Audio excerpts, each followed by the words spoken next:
Deus é tão poderoso e maravilhoso que Ele tem falado de uma maneira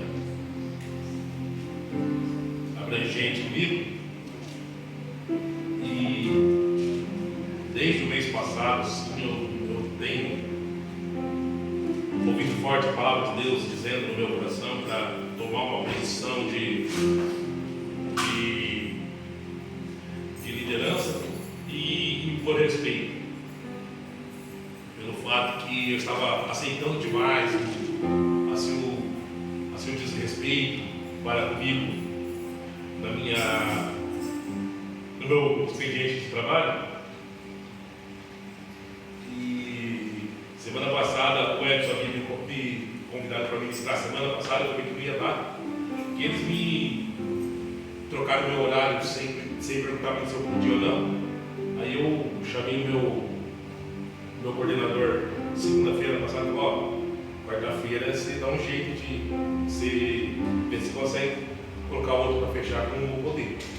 Você tem compromisso? Creio sim. Deus é tão poderoso. Antes de ler a palavra, quero contar um pequeno testemunho do que Deus faz. Eu, a Flávia, nós temos um irmão mais velho que nós, que desde quando a gente saiu do outro ministério, isso faz 4 ou 5, faz mais, né? Foi 2018 isso, quando aconteceu da minha família inteira sair de lá. E ele não vai em igreja nenhuma, em ministério nenhum. E eu falei para o Gabriel, vamos pegar o carro, vamos dar uma volta lá para o IP, lá, vamos testar para você estar lá mesmo. E subi lá para a escola do IP ali, e Deus é tão maravilhoso que o carro foi dar problema bem na esquina da rua da casa do meu irmão. Começou a cheirar borracha queimada. Eu falei para o Gabriel, você acabou com a embreagem, enfim. Aí ele encostou o carro, a gente foi olhar lá. Graças a Deus foi só borracha, foi só a correia do alternador que rebentou. Aí eu falei para ele: fica aqui no carro, porque eu vou lá na casa do Chico, vou chamar ele, ver se ele consegue puxar nós de volta o carro dele.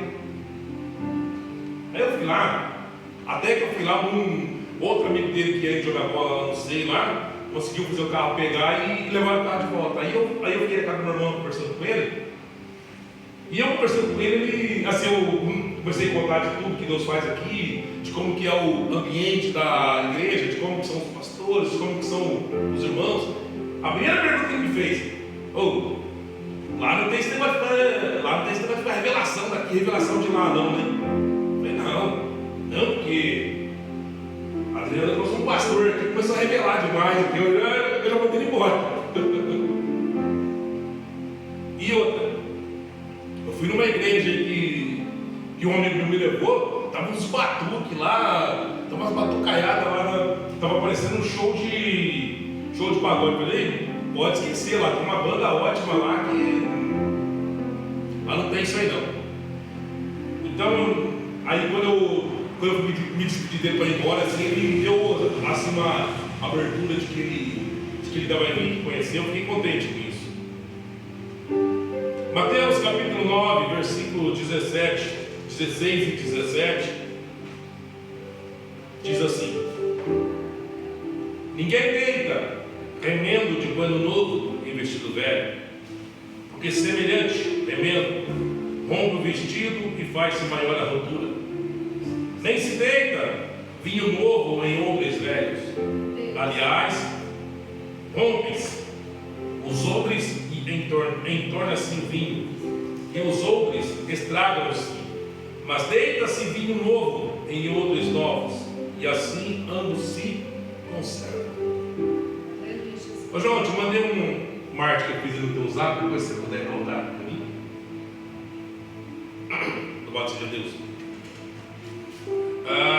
O Edson fez a convocação. Eu não vou falar que é convite, porque quando a gente sai de casa não é convite, é convocação. No domingo. E eu falei para ele: não, pode ficar sossegado, porque eu já comuniquei com o meu superior lá que quarta-feira eu não vou fechar, não, eu vou estar aqui.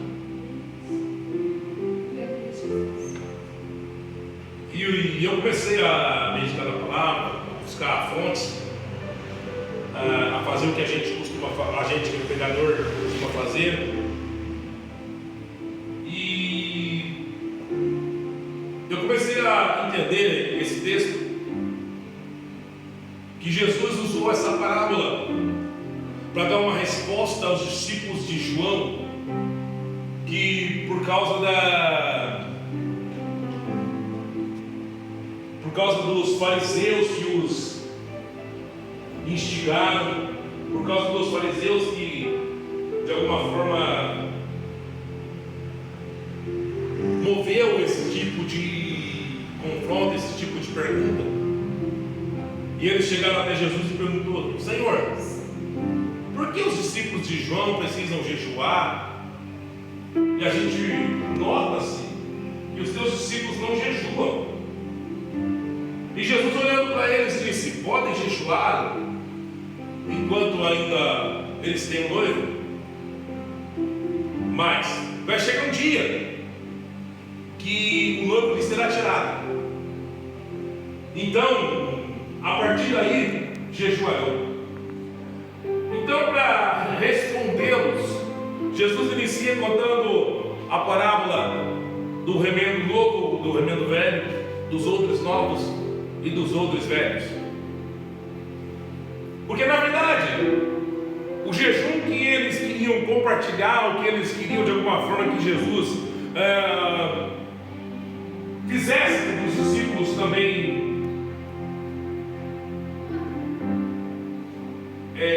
jejuassem, era o jejum judaico.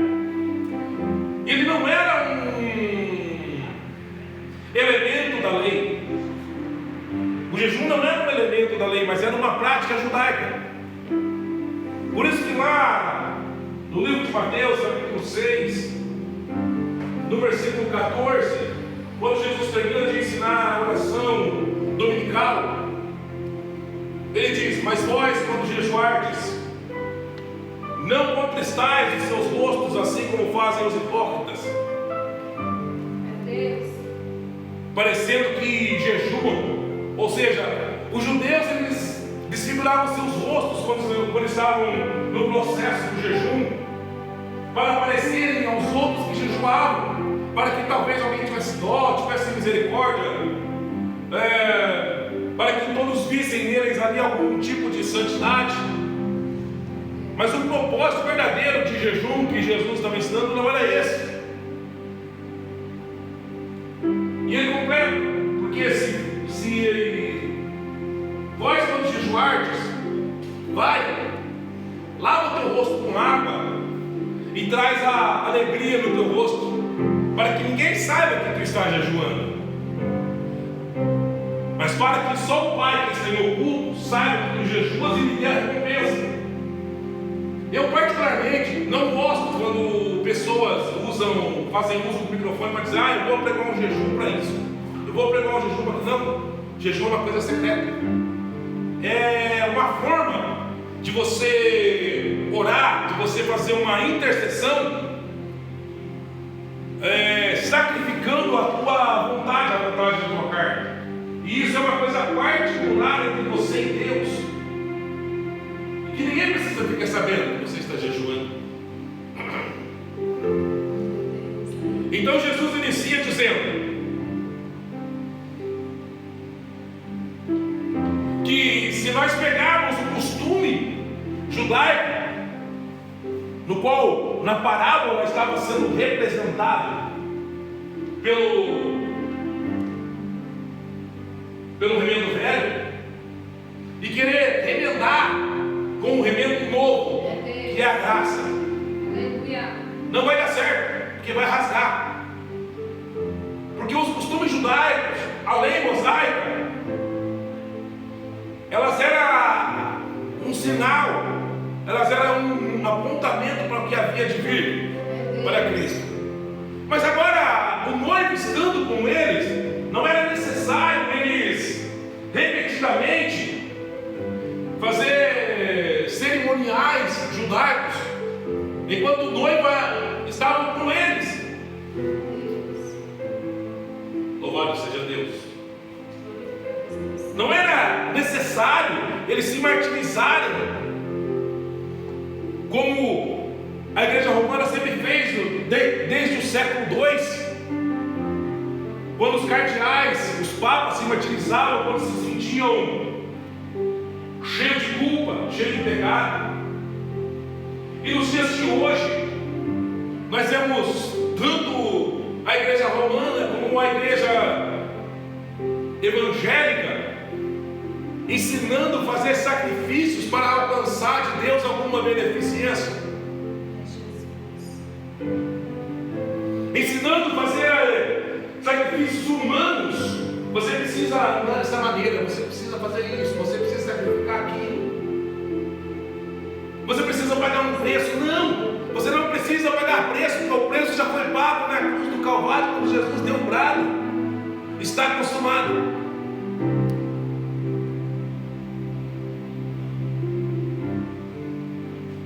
Porque não é possível que o remendo do testamento, da graça, da nova aliança, consiga remendar na velha aliança. Porque quando o véu se rasga de alto a baixo, Jesus pagou a nossa dívida, e não é necessário mais fazer qualquer tipo de sacrifício.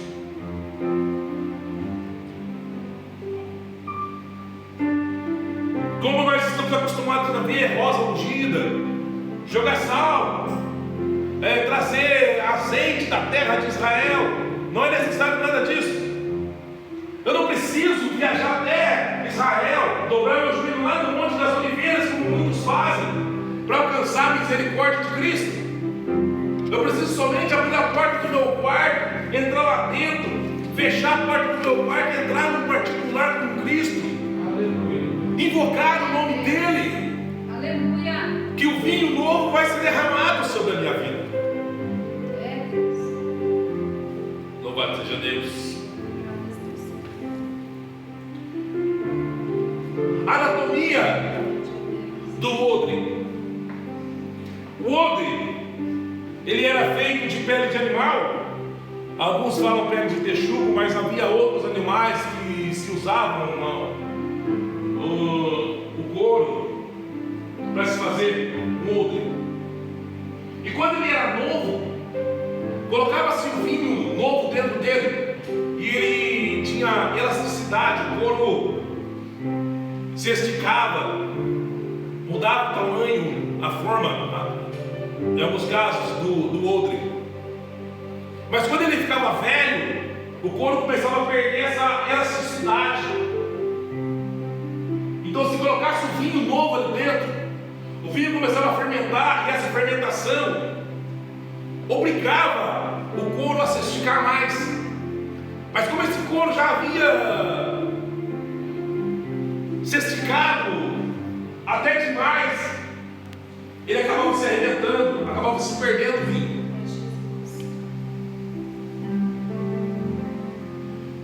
Por isso que Jesus usa essa parábola para ensinar os discípulos de João.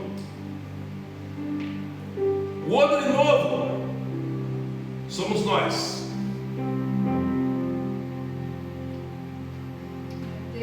O odre novo é eu, é você. E o vinho derramado, o vinho novo, é o Espírito Santo. E quanto mais nós vamos buscando, quanto mais nós vamos tendo sede do Espírito Santo, quanto mais nós vamos intensificando a nossa busca, mais o nosso odre vai se enchendo e vai se esticando, até chegar uma hora que nós não conseguimos mais nos esticar e precisamos de um renovo. Eu estava lendo um artigo falando que no costume judaico eles pegavam aqueles odres de pele velha e colocavam em um recipiente com água para amolecer o couro de novo. Colocavam, eles faziam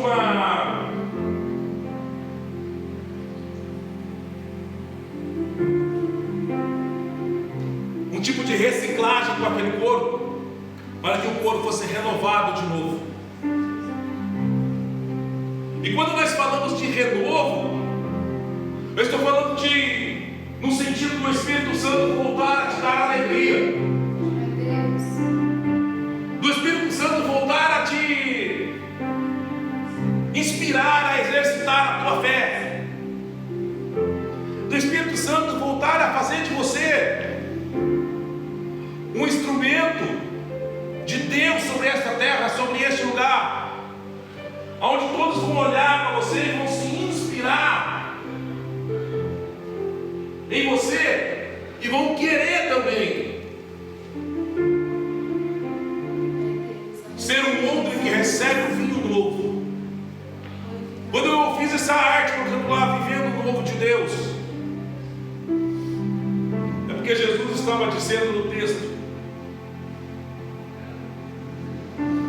se você quiser conservar o Espírito Santo dentro de você, você precisa estar sempre se renovando, sendo um odre novo, capaz de suportar o vinho do Espírito Santo sobre você.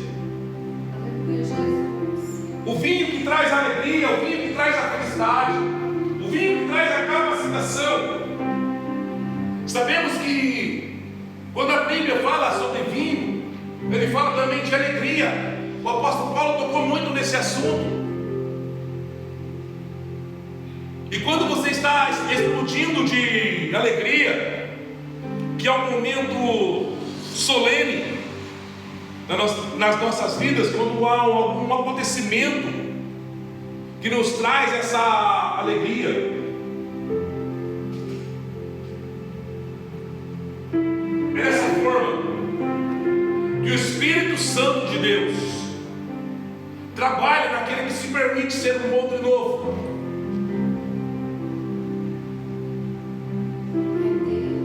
E na conjectura do outro velho, muitos dos nossos tempos, eu não me excluo, eu me incluo, porque vários momentos da minha vida eu estive como um outro velho, e quando era derramado o vinho novo sobre mim, o meu outro não suportava, e eu perdia todo esse vinho. Mas somos muito fáceis de perder o Espírito Santo que está sobre nós.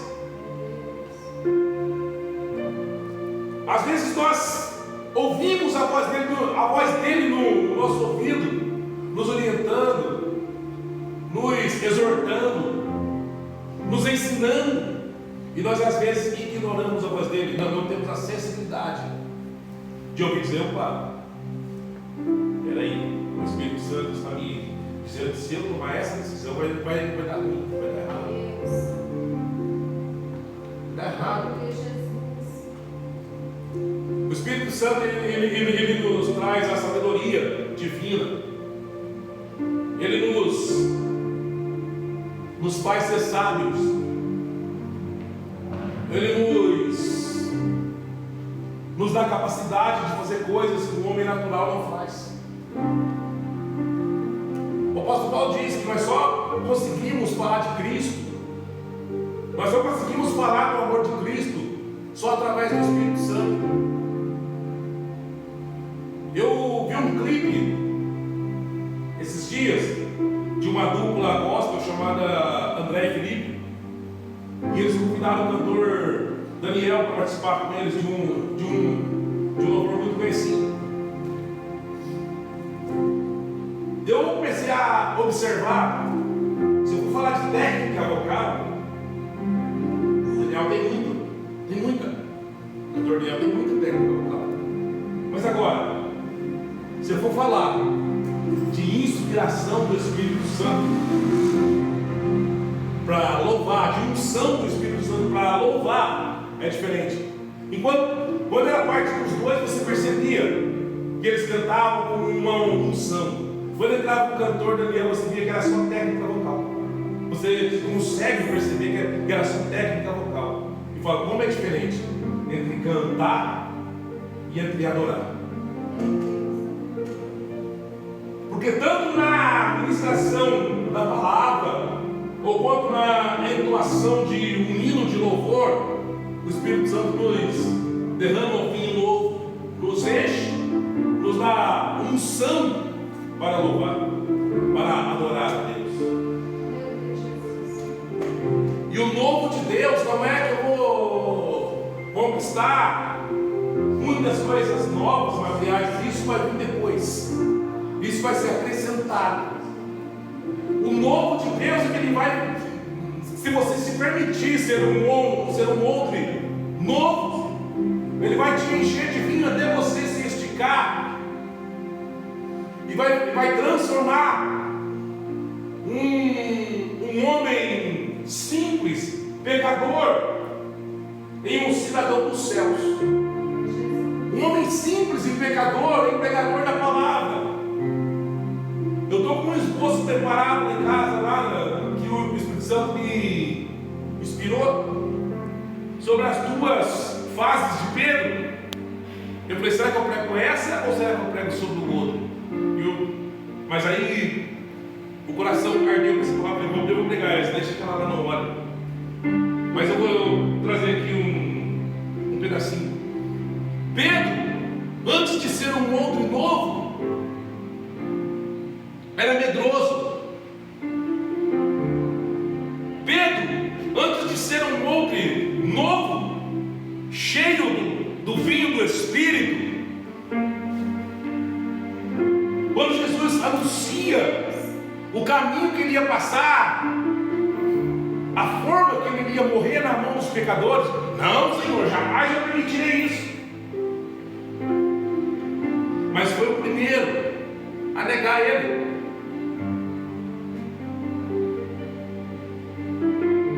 Pedro, quando viu Jesus sendo preso, agarrado pelos soldados romanos, ele sacou-se de sua espada, cortou a orelha de Malco. Para quem não sabe, Malco era levita do templo. Ele seria o próximo sacerdote. E sacerdote tinha defeito físico, e pessoas que tinham defeito físico não serviriam para sacerdote. E ali Pedro acabou com o sonho de Malco, arrancando a sua orelha. E ali Pedro destruiu todas as expectativas de Malco de ser o próximo sacerdote. Mas Jesus vai lá, pega a orelha de Malco, coloca no lugar e restitui o sonho dele. Agora, depois da descida do Espírito Santo em Atos 2, depois que o odre novo foi renovado e começou a descer o vinho novo sobre ele, todos falando em línguas de outras nações, e olhavam-se para a cabeça de uns aos outros e viam-se línguas repartidas de fogo. E quando os homens olharam para eles, cada um falando na língua de uma nação, olharam e disseram uns aos outros: não são todos estes homens galileus? São sim. E por que cada um fala em uma língua? Um fala na língua romana, outro fala em latim, outro fala na língua dos caldeus, outro fala...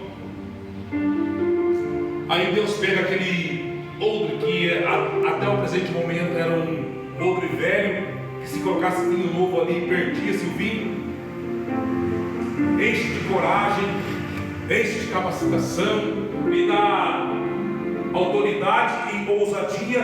Ele se levanta e começa a falar como um doutor em teologia. Outro dia eu vi o pastor Júnior, acho que o pastor Júnior falou isso aqui no púlpito, e eu comecei a meditar em casa. Como é que pode? Um homem que só sabia pescar, se você fosse discutir qualquer assunto do mar com ele, ele dava banho na gente. Se levanta e começa a se lembrar do Velho Testamento todo, de cabeça. Começa a se lembrar das histórias dos antepassados todos de cabeça ali. E ainda cita o livro de Joel 10, dizendo: ei, esse povo aí Não está embriagado, não. Mas é só uma promessinha que Deus fez lá atrás, através do profeta Joel, que nos últimos dias Ele derramaria sobre toda a carne do seu espírito. Os velhos terão sonhos. Os velhos terão sonhos. Volte a sonhar, volte a viver o novo de Deus. Volte a acreditar que o reino dos céus é vindo, o reino dos céus é vindouro. E eu e você precisamos estar preparados para esse dia. Precisamos estar preparados para encontrar com o nosso Senhor. E podemos ter o prazer de ser separado para o lado direito e ouvir o nosso Senhor dizer: vinde, benditos de meu Pai. Eu preciso, essa palavra está em mim. Eu preciso vencer as minhas próprias dificuldades. Eu preciso vencer as próprias barreiras, o meu cansaço, o meu desânimo, e dizer: Senhor, eis-me aqui, Senhor. Minha carne está cansada, minha carne está desanimada, mas eis-me aqui. É Deus, aleluia. Eis-me aqui.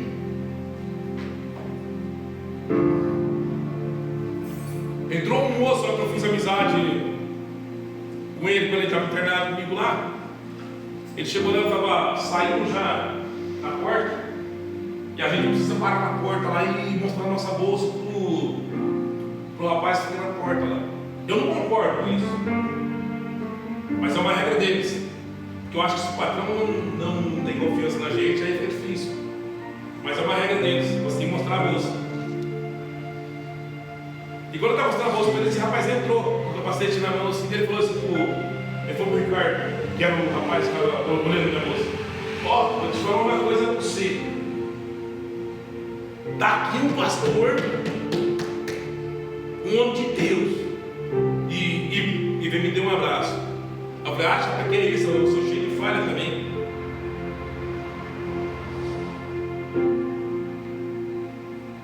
Eu já fui Pedro.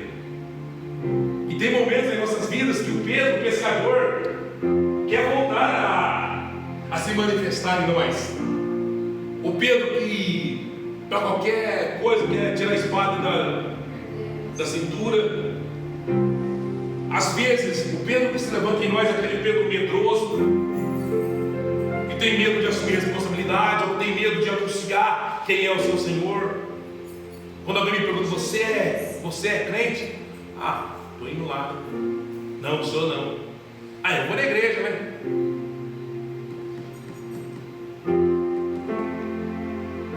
Mas quando nós permitimos que o Espírito Santo nos encha,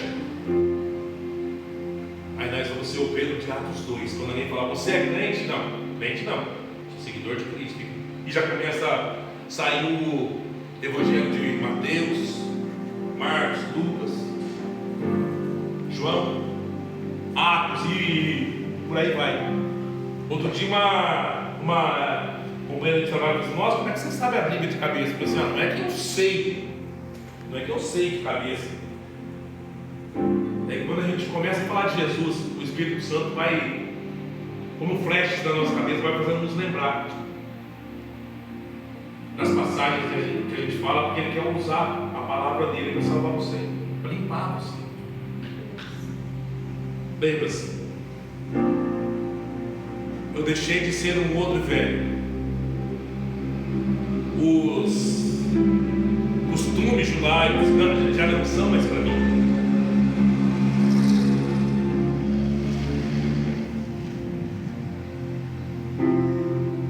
Quando Jesus deu o brado lá, falou: está consumado, ele usou uma palavra grega chamada tetelestai, que significa está pago. Eu já disse isso. Está pago.